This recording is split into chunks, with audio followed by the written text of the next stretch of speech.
teman-teman media saya kira cukup banyak bahan ya.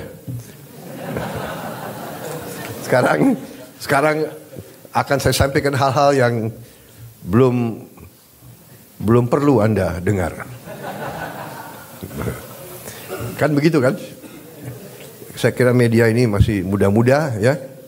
Jadi ada hal-hal yang kalau orang tua bicara yang muda-muda yang muda-muda, anak-anak biasanya tunggu di luar. Kan begitu kan? Ya. Terima kasih sementara. Ya. Paling lama ini ya. Zaman Pak Jokowi sebentar dia di dalam.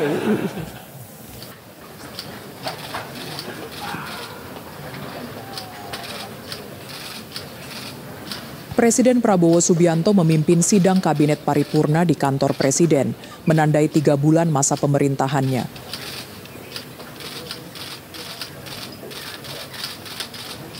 Dalam pidatonya, Presiden Prabowo menyampaikan apresiasi atas kinerja kabinet yang kompak dan menunjukkan hasil kerja yang menuju sasaran. Ia menekankan pentingnya kerja tim dan komitmen seluruh menteri untuk memberikan hasil terbaik bagi rakyat. Presiden Prabowo menyoroti pertemuannya dengan Profesor Emil Salim yang menekankan pentingnya mengabdi kepada bangsa tanpa memandang latar belakang politik atau organisasi. Meskipun berasal dari latar belakang yang beragam, kabinet memiliki orientasi yang sama, yaitu kepentingan bangsa dan rakyatnya. Evaluasi kinerja pemerintah termasuk keberhasilan menjaga keamanan dan ketersediaan pangan selama liburan Natal dan Tahun Baru. Presiden menyampaikan terima kasih kepada pihak-pihak terkait atas kerja keras mereka, termasuk Menteri Koordinator Politik, Hukum dan Keamanan, Menteri Koordinator Perekonomian, Menteri Koordinator Infrastruktur, Kapolri, dan Panglima TNI. Capaian ketahanan pangan juga menjadi sorotan, dengan Indonesia yang berhasil melampaui target awal swasembada beras, jagung, dan garam pada tahun 2025. Presiden Prabowo menjabarkan kriteria prioritas alokasi anggaran negara seperti penciptaan lapangan kerja, peningkatan produktivitas yang terukur, swasembada pangan dan energi, serta terobosan teknologi.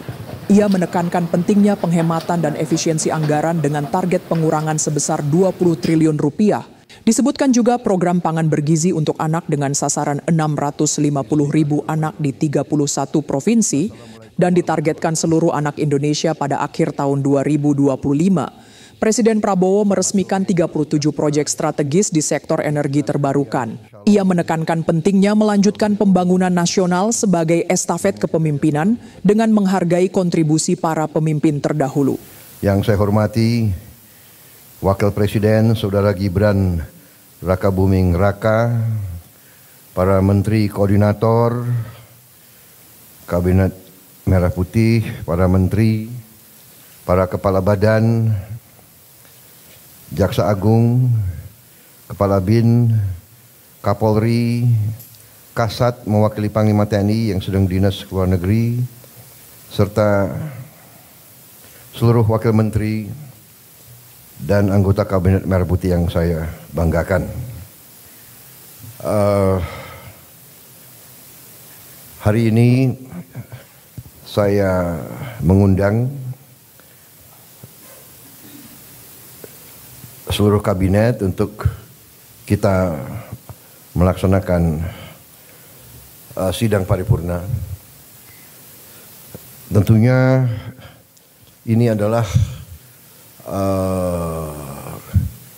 pertemuan kita sesudah kita resmi 3 bulan menjabat. Setelah saya dilantik tanggal 20 Oktober yang lalu, kemudian saudara-saudara dilantik besok harinya tanggal 21, dan para menteri, para wakil menteri sorenya. Jadi kita resmi menjabat, menjalankan mandat dari rakyat 3 bulan. Untuk itu, walaupun sebetulnya saya tidak pernah bekerja dengan target ratusan hari atau bulanan, tapi bagaimanapun itu merupakan suatu tonggak, suatu tahap yang kita selesaikan. Dan untuk itu saya kira secara objektif kita boleh bangga bahwa kita telah menunjukkan suatu hasil yang menuju kepada sasaran-sasaran kita. Saya apresiasi kerja saudara-saudara sekalian. Saya merasakan dan saya menilai kabinet kita sekarang bekerja sebagai satu tim. Saya merasakan ada suatu kekompakan, suatu kerjasama yang baik. Di sana sini tentunya masih harus kita perbaiki, itu wajar ya. Tetapi yang saya rasakan adalah semua menteri, semua wakil menteri punya keinginan yang sangat keras untuk memberi hasil kepada rakyat. Itu yang saya rasakan. Dan saya ingin mengucapkan terima kasih kepada saudara sekalian. Demikianlah yang diharapkan rakyat kita. Kita berada di trajektori yang benar. Ya. Saudara-saudara sekalian,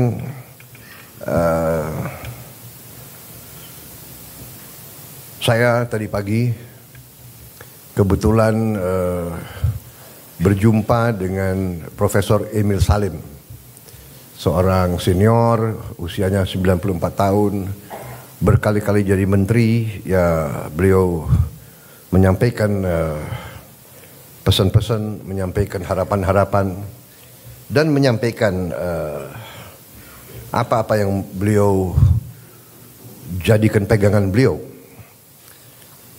Inti yang saya kira saya tangkap dari beliau ingatkan bahwa seorang menteri adalah seorang pejabat negara. Berarti orientasi pengabdiannya adalah negara.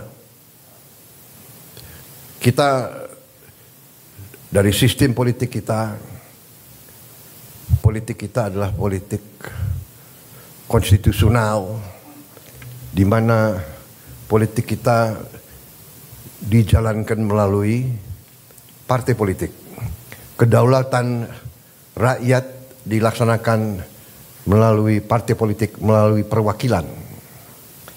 Dan itu benar bahwa sistem konstitusi kita bisa dikatakan adalah sistem campuran. Presidennya dipilih langsung dari rakyat, presidennya memiliki wewenang-wewenang presidensial,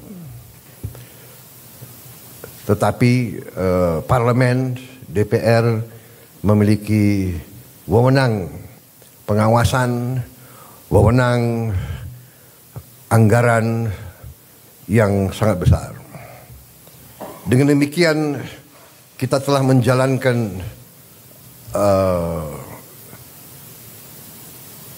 statecraft kita, bernegara kita telah jalankan dengan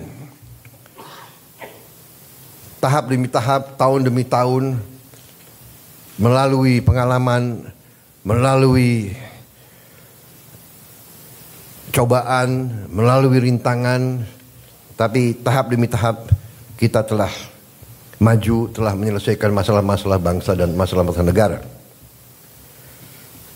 Dengan demikian, saudara-saudara,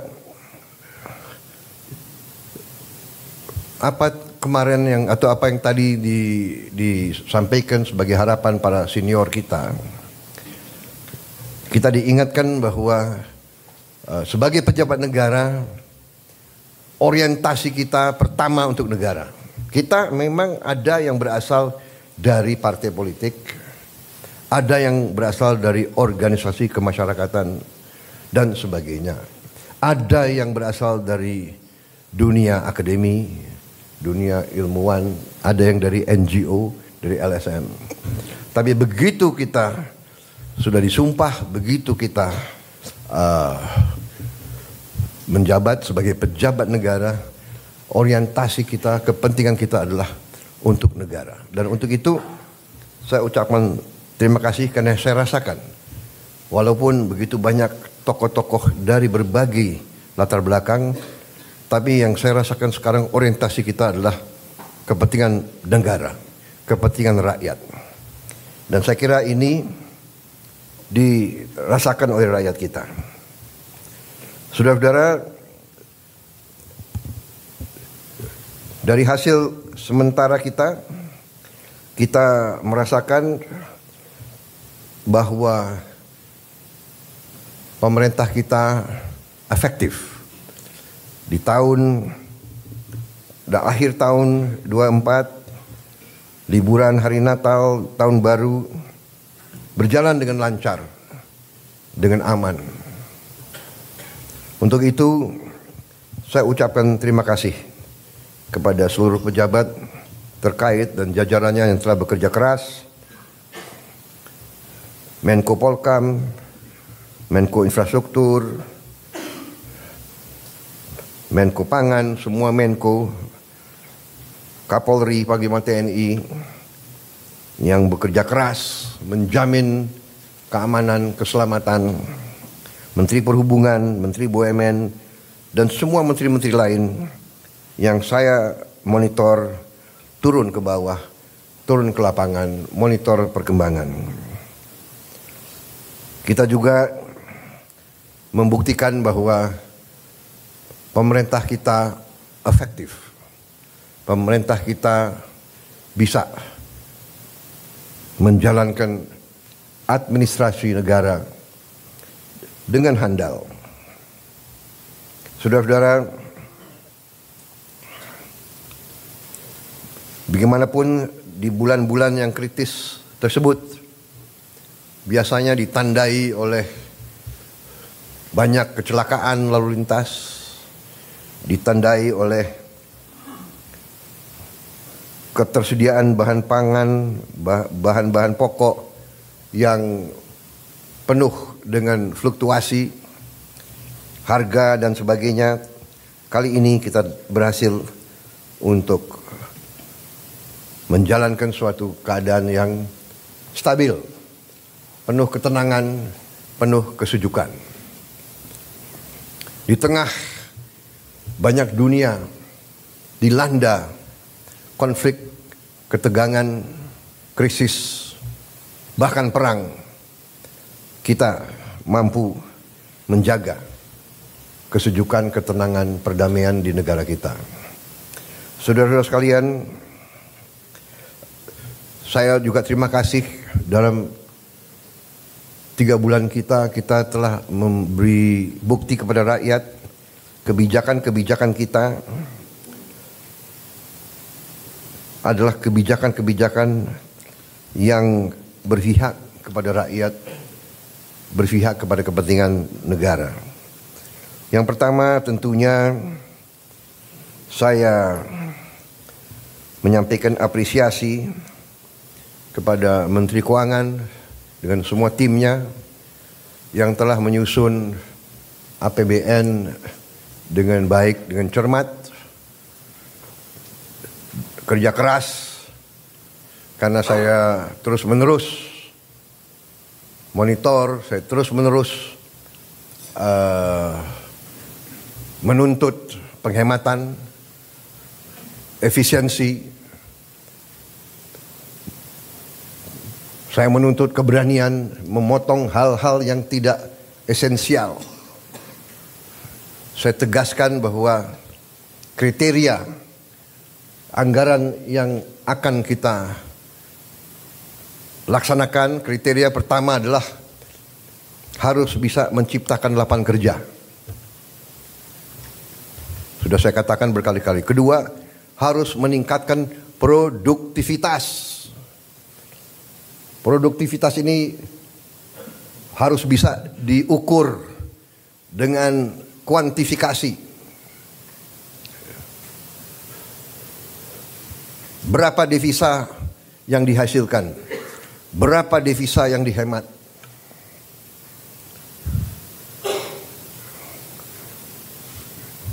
Kemudian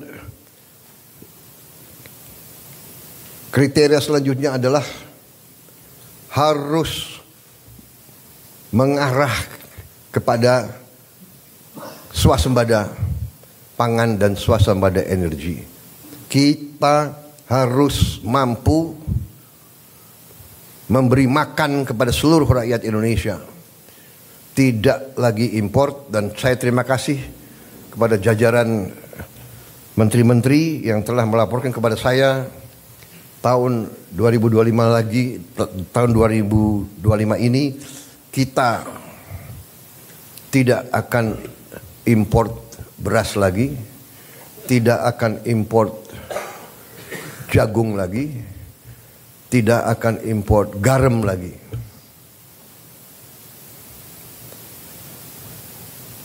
Artinya target yang saya berikan kepada kabinet bahwa Indonesia kita harus swasembada pangan dalam waktu 4 tahun. Alhamdulillah target itu bisa kita capai akhir 2025, paling lambat awal 2026. Jadi mungkin 3 tahun lebih cepat dari sasaran yang kita tetapkan. Artinya bahwa dengan niat baik, dengan kerja keras, ya, dengan orientasi kepada negara dan bangsa, kebijakan yang masuk akal akan membuahkan hasil yang cepat. Ini harus kita yakini. Kemudian kriteria selanjutnya adalah harus bisa memberi terobosan teknologi. Dari prioritas kita itu, satu tadi bahwa harus menciptakan lapangan kerja. Tingkatkan produktivitas, swasembada pangan, swasembada energi. Dengan swasembada pangan dan swasembada energi kita aman. Kita tidak boleh bergantung kepada sumber di luar negeri. Sudah berkali-kali saya tekankan itu. Dalam krisis dunia tidak ada negara yang akan mengizinkan pangan keluar dari negaranya. Ini sudah hukum sejarah. Dan kriteria selanjutnya harus bisa menghasilkan terobosan teknologi. Berarti pengeluaran investasi untuk sumber daya manusia, untuk pendidikan, untuk sains dan teknologi, ini termasuk sesuatu yang vital dan sesuatu yang harus kita jalankan. Jadi saudara-saudara, saya tegaskan kembali bahwa hal-hal di luar itu yang bersifat seremoni, upacara, merayakan ulang tahun ini, ulang tahun itu, hari ini, hari itu, kita tidak anggarkan. Perayaan sejarah, perayaan ulang tahun laksanakan secara sederhana di kantor, di ruangan. Kalau perlu yang hadir hanya 15 orang, sisanya divikonkan.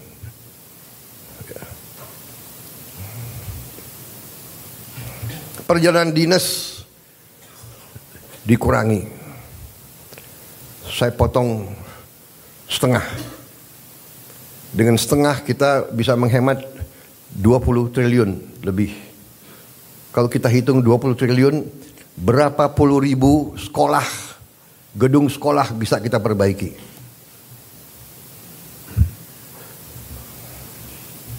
Jadi saya katakan benar-benar bahwa saya sangat serius dalam hal ini. Saya minta loyalitas semua menteri, semua kepala badan untuk patuh dalam hal ini, ya. Dan saya terima kasih kepada tim keuangan yang telah menjalankan penyisiran, kajian terhadap anggaran sampai serinci-rincinya. Kalau tidak salah, mungkin sampai satuan ke-9 kalau tidak salah. Mungkin pertama kali dalam sejarah, ya, Presiden Republik Indonesia mengecek sampai satuan ke-9. Jadi saudara-saudara pun mungkin tidak tahu anggaran-anggaran tersebut, ya. Karena kita sudah lama jadi orang Indonesia. Tapi ini saya kira sesuatu yang membanggakan. Dengan demikian kita bisa bekerja dengan sangat cepat. Saudara, program makan bergizi kita berjalan. Alhamdulillah, kita telah luncurkan tanggal 6 Januari yang lalu. Sampai sekarang berhasil melayani 650.000 anak-anak kita di 31 provinsi. Ini berkat kerja keras banyak pihak, ya, Kepala Badan Gizi, jajarannya, Mendagri, Menteri Pendidikan Dasar dan Menengah, Menteri Bappenas, Menteri Desa, Menteri BUMN, Menteri Kesehatan, Panglima TNI, Kapolri, para kepala sekolah, para gubernur, bupati, tentunya Menteri Keuangan. Dan untuk Januari sampai April 2025, program ini sasarannya adalah 3 juta anak. Bulan April sampai Agustus 2025 akan menuju 6 juta anak. September kita harapkan 15 juta anak. Dan akhir 2025 target kita adalah semua anak-anak Indonesia bisa dapat makanan bergizi. Saudara-saudara, terima kasih kerjasama ini. Seluruh kementerian lembaga ikut mengamankan dan menyukseskan program ini. Kita akan bersinergi dengan pemerintah daerah, gubernur, bupati, wali kota, dan seluruh perangkat daerah. Saudara-saudara, ini adalah masalah strategis. Kita memperkuat masa depan Indonesia. Anak-anak Indonesia harus kuat, harus cerdas, harus semangat, harus sekolah dengan baik. Saya percaya dalam waktu yang tidak lama kita akan melihat peningkatan hasil kemampuan akademis anak-anak kita. Saya juga bertekad untuk melakukan langkah-langkah intervensi kepada semua sekolah di Indonesia. Sekolah dasar, sekolah menengah, SMP, SMA, semua sekolah yang dibina oleh pesantren dengan teknologi. Kita akan masuk ke semua sekolah dengan teknologi. Kita ingin mempercepat penyampaian pelajaran untuk semua sekolah kita. Saudara-saudara, saya juga berterima kasih kepada Menko Perekonomian dan tim ekonomi yang telah menggagas, menyusun konsep-konsep yang diwujudkan dalam produk-produk, dalam kebijakan-kebijakan yang pro rakyat, penghapusan hutang kepada petani dan nelayan yang mengalami kesulitan membayar sekian belas tahun, kemudian juga berbagai bantuan langsung, berbagai bantuan mengurangi kewajiban-kewajiban terutama rakyat yang di golongan yang paling bawah dan paling lemah. Saya kira nanti mungkin Menko Perekonomian dengan Menteri Keuangan bisa juga jelaskan ke masyarakat berapa kebijakan-kebijakan yang telah kita lakukan. Kita juga dalam waktu dekat kita juga akan mewajibkan semua perusahaan yang menerima kredit dari bank pemerintah harus menempatkan hasil penjualan ekspornya di bank di Indonesia. Saya kira ini hanya wajar, ini masuk akal. Mereka berusaha dengan dana yang bersumber dari rakyat Indonesia. Setelah mereka berusaha dan mereka lakukan penjualan, hasil penjualannya wajar kalau ditaruh di bank di Indonesia. Ini saya kira segera akan keluar dan akan berlaku kurang lebih 1 bulan yang akan datang. Ya. Jadi ini adalah sesuatu yang logis, yang masuk akal. Kemudian saya juga sudah memberi keputusan kepada unsur penegak hukum, Jaksa Agung,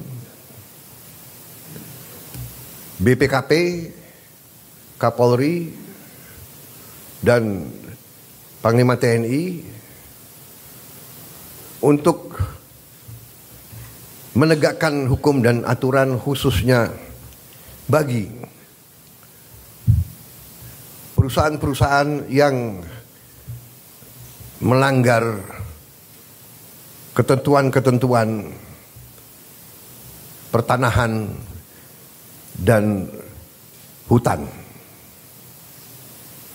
Ketentuan-ketentuan kita harus dipatuhi.